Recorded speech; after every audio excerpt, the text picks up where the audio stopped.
Academy Senior Secondary School. Today I am taking subject of English class 7. पहले जो class है उसके अंदर हमने मुकुट डॉग के बारे में पढ़ा था कि उसके जो मालिक थे बहुत अच्छे थे, वो किस तरीके से उसको ट्रीट करते थे जैसे उनका खुद का बच्चा हो, क्योंकि उनका खुद का बच्चा नहीं था और वो मालिक को बहुत प्यार करता था। उसके पीछे पीछे चावल के खेत में जाता था। एक दिन वो अपने मालिक को अपने साथ खींच के ले गया था, जिससे क्या हुआ, उसका मालिक जो था बहुत अमीर आदमी बन गया था। उसने सोना दिखाया था। फिर पड़ोसी जो थे वो भी उसके साथ ऐसे करने लगे थे। तब उसने मरी हुई बिल्ली निकाली थी, जिसमें गुस्से में आके उसने उसको मार दिया था जो पड़ोसी थे। उसके बाद में हम लोगों ने वो पढ़ा था, यहाँ तक तो हम लोगों ने पढ़ा था। फिर उसके बाद में उसका मालिक जो होता है ना, उसकी कब्र पे जाता है और रोता है, वो तो हम लोगों ने पढ़ा ही था। अगरबत्ती लगाता, उसके लिए खाना लाता। उसी रात को अब कुत्ता उसके सपने में आता जो मुक्को होता है। That night the spirit of the dog appeared to him in the dream and sat down in the pine tree over my grave and my mat from the water for your rice pastry and milk for your bean sauce. अब वो आगे क्या बोलता है, doggy जो होता है ना उनका, वो बोलता है कि तुम है ना क्या करो, पाइन ट्री का एक टुकड़ा काट के लाओ और उसको आप मतलब तैयार करके उसमें से क्या बनाओगे, एक तो पेस्ट्री बनाओ, राइस पेस्ट्री यानी चावल को पीस के उसका आटा बना दो, और एक सैम की चटनी बनाओ। बीन सॉस का मतलब होता है सैम की चटनी। So the old man chopped down in the tree of and the cut out on the middle of the trunk section of the about 2 feet long with a great labor and the petri by the fire, petri by the chisel and scratch out in the hall place and the big and the small bowl he then made of and the long-handed hammer, two wood and the such and the use and the pounding rice. अब वो क्या करता है कि उसका जो होता है ना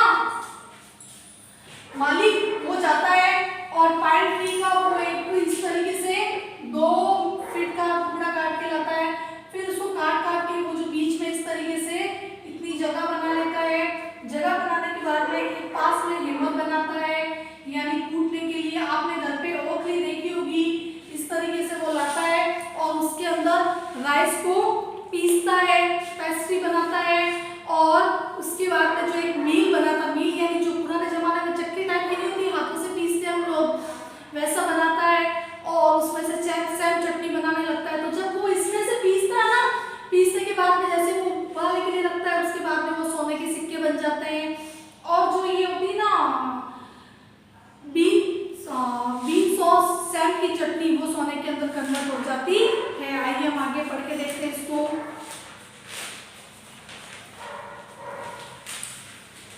When your times were in yours and wished to make some rice pastry, when the rice was all boiled, grainy, put into the mortar, the old man and the lifted and his hammer and the pounds and the mace into the rough, and the blow fall heavy and fast till the pastry was all ready for baking. Suddenly the whole mass and the turned into and the heap of the gold coins when the old woman and the took and the handmills and the falling in the into beans and the began to grind and the gold drop into like rain. अब देखो जैसे ही उसमें से पीसता है, पीसने के बाद में उसको बॉईल करता है, तो वो जो पेस्ट्री, आटे की पेस्ट्री होती है ना, वो सोने की सिक्के बन जाती है। और एक जो ये मील टाइप की होती है, चक्की टाइप की होती है, इसके ऊपर ये ऐसा बना हुआ आता है और ये ऐसा शेप होता है। यहाँ से हम कोई भी चीज़ डालते हैं और इसको हम लोग ऐसे ऐसे राउंड करके घुमाते हैं, तो ये जो साइड वाली जो जगह होती है ना, यहाँ से चटनी टाइप का निकलता है ना, वह चटनी की जगह पे क्या होता है, एक लिक्विड जो होता है गोल्ड बार आने लगता है, जैसे कोई सोने की बारिश हो रही हो। Meanwhile, the envious neighbors peeped into the window when the boiled beans were being ground. अब वो जो पड़ोसी जो होते हैं ना धंधे वाले, वो जो उसकी खिड़की में से देखते हैं और वो ये सोचते हैं कि भाई अब ये जो पूरी वो चालाकी उनकी, वो जा के देखते हैं भाई किस तरीके से सोना बाहर आ रहा है। Good me, cried the old horse and saw it drip the sauce turn into the yellow gold. अब उनको बड़ी हैरानी होती है कि इस मील में से जो भी बाहर निकल रहा है ना, सैम की जो चटनी बननी थी उसकी जगह तो यहाँ पे सोना बाहर आ रहा है। तो बड़े हैरान होते हैं वो।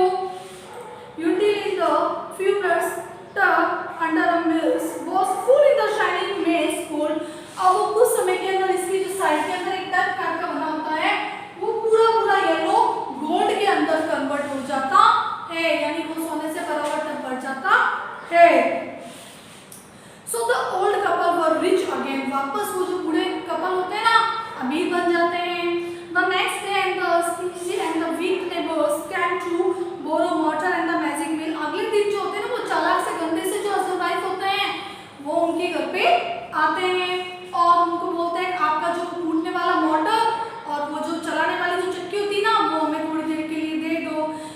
दे fill in the with and the boiled rice, वो अब उसके अंदर उबले हुए चावल डालते हैं। एंड अदर द बीन्स, वो जो सैंड के वो डालते हैं जैसे पीसने के लिए।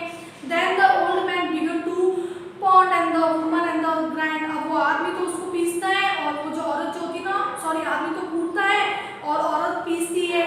But the first bowl turn into the pastry, पहला जो होता है ना सिर्फ पेस्ट्री बनता है। And sauce turn into the form mass form, और वो जो सॉस होता है ना पूरा बुरी तरीके से बदबू मारता हुआ वो मास टाइप का बनता है, इतनी गंदी बदबू मारता है। Still more angry that they chop the milk into the pieces as they use as the firewood, अब वो गुस्सा होता है, बहुत बुरी तरीके से बदबू वाली चीज मिलती है, उधर तो सोना मिल रहा है और हमें ऐसा मिल रहा, तो बड़े ही गुस्से होकर उसको तोड़ देते हैं और तोड़ने के बाद में उसको जला देते हैं। इस तरीके से उनको गुस्सा आता है। आज हम लोग ये लेसन इतना ही करेंगे, बट कुछ वर्ड मीनिंग है वो आप लोग कर लीजिएगा।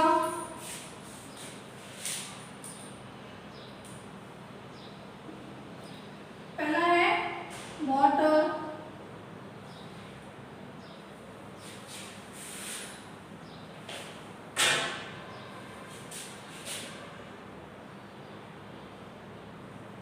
वाटर का मतलब क्या है यहाँ पे, गारा, जो वो वाला है पीसने वाला। फिर सेकंड आपकी स्पीच, आत्मा, किसकी आत्मा, मूको की आत्मा। ग्रेव, गंभीर। पेस्ट्री, यहाँ पे पेस्ट्री का मतलब क्या है, आटा।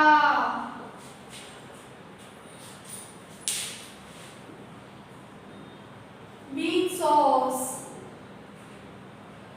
यानी सैम की चटनी।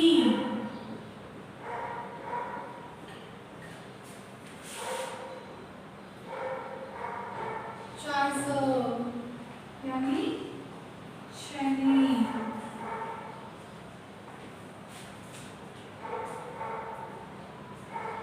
स्क्रेप, स्क्रेप का मतलब है बिखरा।